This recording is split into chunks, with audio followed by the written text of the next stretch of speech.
السلام عليكم ورحمة الله وبركاته. أهلا ومرحبا بكم متابعينا الكرام في فيديو جديد.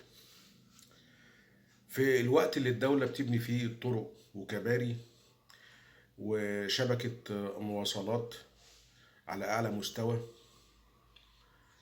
عشان تكون قاطرة التنمية لمصر، ونقدر نستخدم الطرق ديت لتقوية الاقتصاد اللي بيعتمد على النقل البحري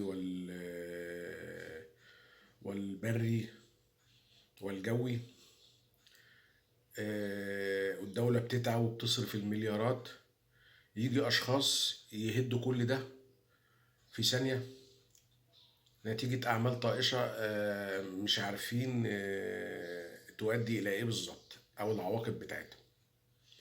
الأخ اللي في الصورة ده جزار، دقت به الدنيا وملقاش غير شبكة المونوريل اللي هو القطار المعلق، وجاب شنيور. كتر خيره انه جاب شنيور بدل ما يجيب زميل او اي حاجة يعني. جاب شنيور وخرم في العمود اللي بيشيل الكوبري، كل ده عشان يعلق شنكل كده يعلق فيه اللحمة. الباشا جاب الشنيور واشتغل وعلق اللحمة وكده.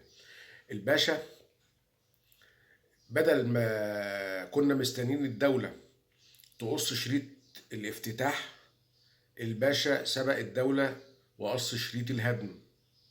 أيوة الهدم. هو الباشا ما يعرفش، أو المعلم الجزار ما يعرفش إن هو بالعملة ديت أدى إلى ضعف العمود. طبعا الناس هتستهزأ بالكلام بتاعي، تقول لي إزاي يعني ده حتة خرم. أنا أقول لك يا أستاذ الفاضل، اسأل المهندسين. لما تعمل خرم كبير زي ده، والخرم يطوله المية بتاعت الشتاء وأكيد هتطوله، والمية دي تتسرب جوه لداخل العمود وتقابلها السياخ الحديد الحاملة للعمود. السياخ دي هيحصل لها صدأ وتتآكل، والصدأ ده بيبقى عامل زي السرطان، يعني يمسك السيخ اللي بعده ويمسك الكنات ويمسك حاجات كتير يخليها تصدي، تبقى كأنها قش ماسك العمود. يبقى احنا كده دمرنا ولا ما دمرناش؟ دمرنا. الباشا جه على مكان لسه ما الدولة ما افتتحتوش، وهو قرر يفتتح الجزارة بتاعته في أسبوع العيد يشتغل، وما هموش المنظر اللي عمله، ما هموش التلفيات اللي عملها، ما هموش أي حاجة في أي حاجة. أنا مش هقول هو إيه اللي حصل واتساب إزاي، مش هخش في كلام يسبب لي مشاكل، ولكن اللي حصل حصل. اللي حصل حصل خلاص. الأخ ده لازم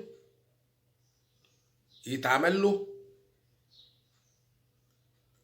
وقفة، لازم يكون فيه عقاب رادع، لازم يكون فعلا جه، وانا اعتقد انه زمانه جه دلوقتي يعني. قبح المكان، جاي في ارقى الاماكن في مصر، الاماكن السياحيه، وعلق اللحمه بتاعته. طبعا بخلاف ان هو خرم العمود، حط اللحمه المليانه دم ركنت على العمود، بوظت العمود بقى عايز يدهن من جديد. حتى اللحمة بقت ملوثة لأنها مركونة على جدار أسمنتي. فالدنيا باظت في المكان. المعلم كمان ما اكتفاش بكده، لا ده جاب عدته، جاب سكاكينه، وجاب المياه السخنة، وطبعا أنبوبة الغاز. وطبعا أنبوبة الغاز ده أداة تهدد حياة الآخرين، ممكن تنفجر في المكان تضيع أرواح. الباشا ما هموش اي حاجه، وخلاص عمل اللي عمله. يا جماعه لازم يكون في ثقافه لدى الشعب المصري، اسمها ثقافه الحفاظ على الممتلكات. المكان ده مش بتاع الدوله ولا بتاع الحكومه. الدولة أو الحكومة لها مركباتها، لها سياراتها.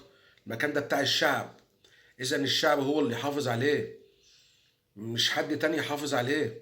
لازم نحافظ على مكتسباتنا بنفسنا. أنا عايز أقول إن قطار المونوريل ده يعتبر أول قطار في أفريقيا والشرق الأوسط بنا في مصر. لازم نحافظ على الأشياء دي، الأشياء دي بتاعتنا وملك الأجيال القادمة. أنت دمرت عمود قبل افتتاح المشروع أصلا. هل يا ترى انت عندك المقدره لاصلاح التلفيات ديت؟ مش هنقول بقى نحط بقى شويه اسمنت والكلام الفاضي ده، دي كلها ادويه وقتيه. ولكن اللي حصل حصل، ولازم يبقى فيه عقاب رادع للاشخاص اللي زي ده عشان الموضوع ما يتكررش. لان المرحله الجايه هنلاقي اشخاص واقفه بتتبول تحت العمود، واحنا عارفين ان التبول تحت العمدان ممكن يهد عمدان، ودي مشكلة خطيرة بتواجهها الهند منذ سنوات. كمان كتير وقعت بسبب الموضوع ده. الشعب الهندي كبير ما شاء الله، أعداد رهيبة. كل واحد يعدي يلا مزنوق، يلا يلا يلا، تبص تلاقي سنة اتنين الكوبري اللي كان مبني جديد بقت القواعد بتاعته بقت مهلهلة بسبب مية النار اللي بتتكب عليه. لازم يكون في عقاب رادع، ولازم يكون في على شبكة التلفزيون في توعية للمواطنين. حافظوا على مكتسباتكم. الحاجات دي ما حصلتش من سنوات، وتكلفتها عالية جدا على الدولة. لازم نحافظ عليها، لأن دي حاجاتنا احنا، ما كناش احنا نحافظ عليها ما حدش تاني هيحافظ عليها. إذا عجبك الفيديو دوس لايك سبسكرايب وفعل زرار الجرس، وأشوفكم على خير في الفيديو القادم. والسلام عليكم ورحمة الله وبركاته.